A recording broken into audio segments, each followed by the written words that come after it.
Here's the control panel, where you can choose what anatomical structure you're taking an exam of, as well as the specific projection for the anatomy of interest.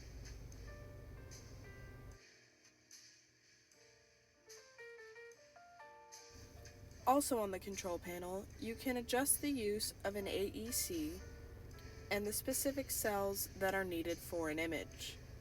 Or you can manually set the technique that is needed to get the best image by adjusting the KVP and the mass.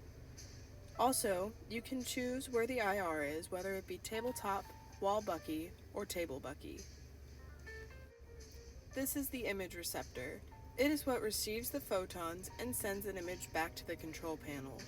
Here it is being placed into the table bucky.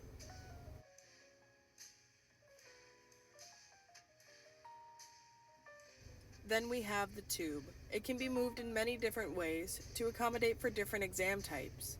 There is also a measuring tape on the side of every tube to measure your SID to see how far the tube is from the IR. The tube can be rotated, as well as move up and down to adjust the SID.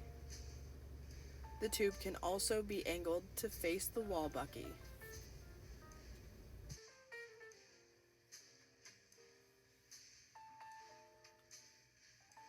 The tube will also move longitudinally to lock into a detent, as well as transversely to lock into detent, which would then center the tube over the IR in the table bucky.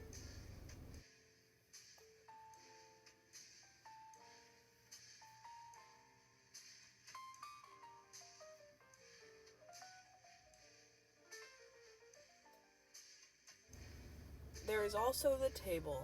It can be moved up and down, as well as float to make the patient move after the tube has already been locked into place.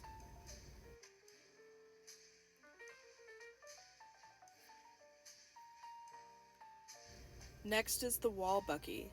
There are two ways to place the image receptor in here.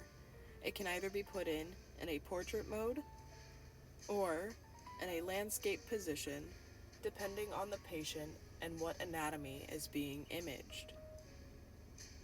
Then, the drawer locks into place, and the whole bucky can then move up and down to accommodate for a patient's height.